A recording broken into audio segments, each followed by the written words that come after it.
భక్తివన్ ప్రేక్షకులకి శుభోదయం. 5/6/2024 స్వస్తి శ్రీ చంద్రమానం క్రోధినామ సంవత్సరం ఉత్తరాయణం వసంత ఋతువు వైశాఖ మాస కృష్ణపక్ష చతుర్దశి బుధవారం. చతుర్దశి రాత్రి 7:24 వరకు, కృత్తికా నక్షత్రం రాత్రి 9:12 వరకు, అలాగే వర్జం ఉదయం 9:41 నుండి 11:13 వరకు, దుర్ముహూర్తం ఉదయం 8:03 నుండి 8:55 వరకు, అలాగే రాత్రి 10:51 నుండి 11:35 వరకు, సూర్యోదయం 5:28, సూర్యాస్తమయం 6:27. అమృతగడ రాత్రి సాయంత్రం 6:54 నుండి రాత్రి 8:28 వరకు, రాహుకాలం ఈరోజు మధ్యాహ్నం 12 గంటల నుండి 1:30 వరకు రాహుకాలం.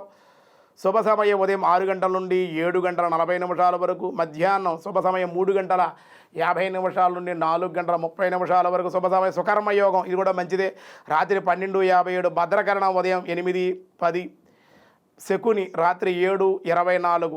ఈరోజు చతుర్దశి మహాశివరాత్రి బుధవారం కావడం వల్ల పరమశివుడిని కూడా అభిషేకించడం అర్చించడం వల్ల విశేషమైన సత్ఫలితాలు కలుగుతాయి. దినారంభ చక్రాన్ని బట్టి ఈరోజు మేష, వృషభ, మిథున, కర్కాటక రాశి వారికి అనుకూలంగా ఉంది. సింహ, కన్య, తుల, వృశ్చిక రాశి వారికి కూడా చాలా అనుకూలంగా ఉంది. అలాగే ధనస్సు, మకర, కుంభ, మీనరాశుల వారికి కూడా చాలా బాగుంది అని చెప్పడం జరుగుతోంది.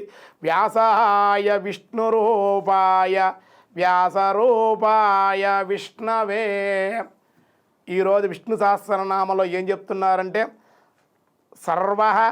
సర్వ శివస్థానో భూతాది నిధిరవ్యయ శంభవో భావనో భర్త ప్రభవ ప్రభు ఈశ్వర సర్వ ఓం సర్వాయ నమః అన్నారు. సర్వము తానయుండువాడు ఈ శబ్దముల యొక్క అర్థం అన్నమాట. ఈ విశ్వమంతటా కూడా ఈశ్వరుడు ఒక్కడే ఉపాధిగా నిమిత్త కారణము చేత స్తోత్రముగా విస్తరించి ఓతగా శ్రోతగాను విస్తరించి వికసించి వ్యాప్తించి విరాజిల్లేటువంటి వాడు పరమాత్మ ఆ శ్రీహరి. సర్వ అనే పుణ్యనామం స్తవనీయంలో చెప్పబడింది, మనకి విశేషంగా చెప్పబడుతూ ఉంది.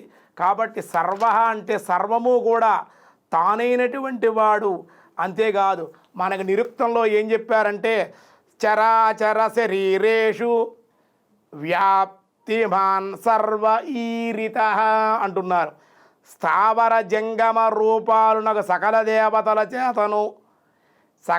దేవతల చేతనములను తన శరీరము వలె పరిగ్రహించి వాటన్నింటినీ లోన వ్యాప్తించి ఉండువాడు సర్వ అన్నారు.